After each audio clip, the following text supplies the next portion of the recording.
ser divididas em até 2 períodos, um dos quais não pode ser inferior a 10 dias corridos. O que eu posso fazer?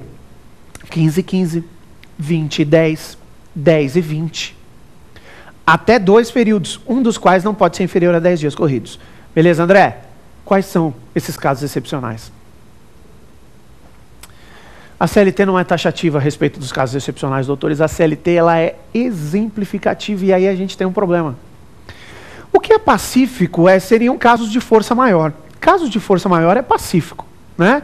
Quando tem acontecimento abrupto na natureza, um caso extraordinário como, por exemplo, um alagamento, uma inundação na empresa, incêndio, aí tudo bem, para auxiliar o empregador, tal, ele pode dividir as férias dos empregados, tá?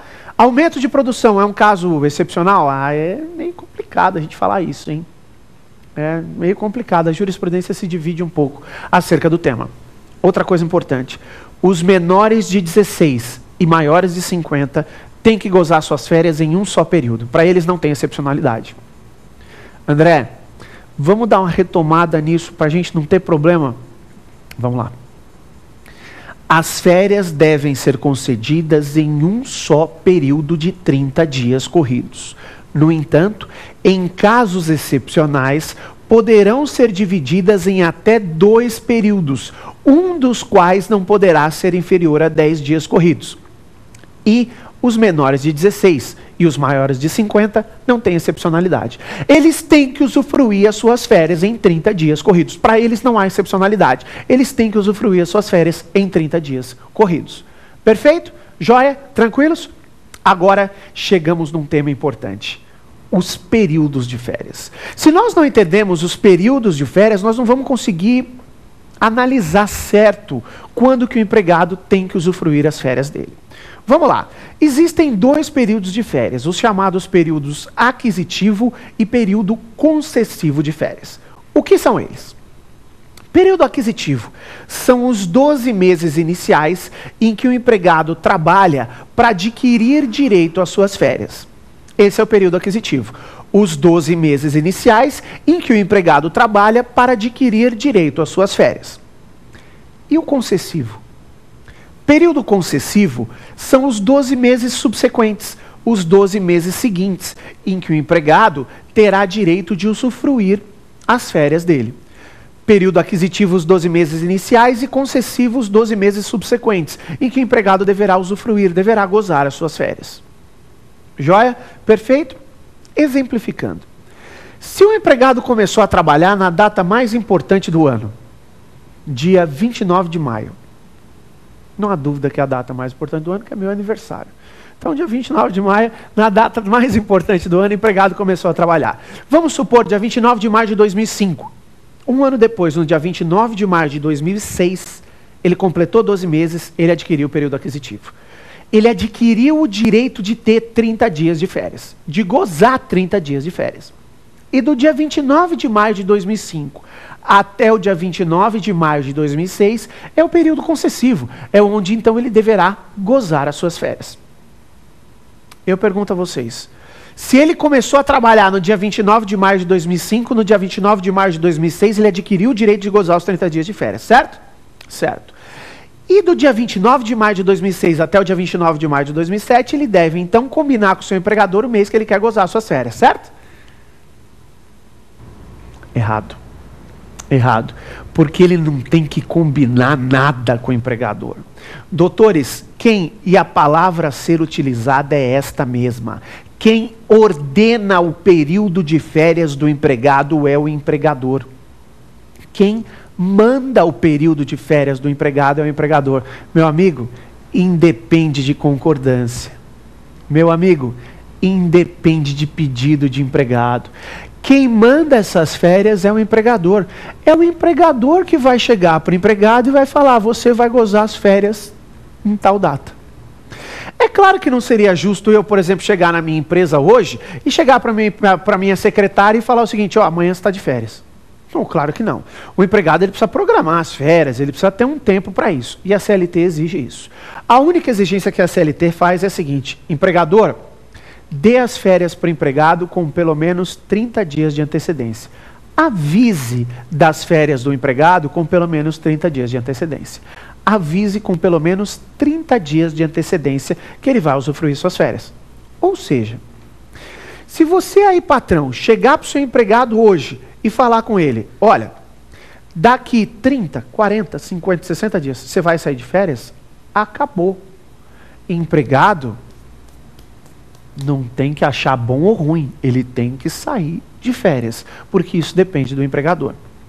Bom, ficou claro então que é o empregador que ordena o período de férias do empregado, certo? Esta é a regra e, como toda boa regra, temos duas exceções. Doutores, é o empregador que ordena o período de férias do empregado? Não há dúvida que é, mas temos duas exceçõezinhas para isso. Primeira, os estudantes menores de 18 anos devem conciliar as férias escolares com as férias do trabalho. Tá? Os estudantes menores de 18 anos devem conciliar as férias escolares com as férias do trabalho. Joia? Perfeito? Estudante menor de 18 anos deve conciliar as férias escolares com as férias do trabalho. Percebam, hein? Desculpe. Percebam. Os requisitos são cumulativos. Não basta ser menor de 18 anos, não basta ser estudante. Menor de 18 anos, estudante, deve conciliar as férias escolares com as férias do trabalho. Temos mais uma exceção.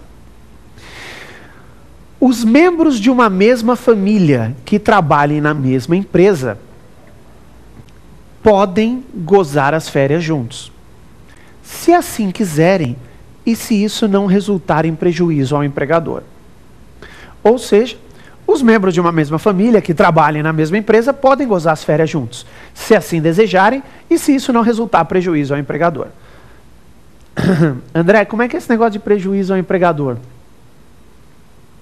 Fácil. Por exemplo, eu e o meu irmão, Eduardo, trabalhamos no setor financeiro da TV Justiça. Quem mais trabalha no setor financeiro? Só o André e o Eduardo. Mas peraí, se o André e o Eduardo saírem de férias, tem que fechar o setor financeiro? Opa, então isso aí causa prejuízo, o empregador não é obrigado a dar. Se não causar prejuízo, acaba caracterizando a possibilidade, desde que eu e o meu irmão Eduardo concordemos, da gente sair juntos de férias. Joia? Perfeito? Tranquilos? Na boa? Sossegado? Doutores, temos mais algumas coisas importantes. Primeiro, eu acabei de falar para vocês que a regra é que o empregador que conceda o período de férias do empregado, a ordem do empregador. E se ele não fizer, meu amigo, e se estourar o período concessivo? Estourando o período concessivo, ele vai pagar as férias em dobro mais 1/3. Se estourar o período concessivo, ele vai pagar as férias em dobro mais 1/3. Em dobro mais 1/3. O exemplo que eu citei, 29 de maio de 2005 ele iniciou, 29 de maio de 2006, aquisitivo. 29 de maio de 2006 começa o concessivo, 29 de maio de 2007 termina o concessivo. Se ele conceder as férias após o dia 29 de maio de 2007, ele vai pagá-las em dobro mais 1/3. Lembra que no começo do programa eu tinha citado um exemplo de R$900 de remuneração do empregado? Então vamos lá. Se esse empregado ganha R$900 e ele estoura as férias, ele tem que receber 1.800 mais 600. É 600 sobre o dobro. Né? Ou seja, 1/3 sobre o dobro. Tá? Ele recebe o dobro mais 1/3. E a pergunta fixa no seguinte sentido.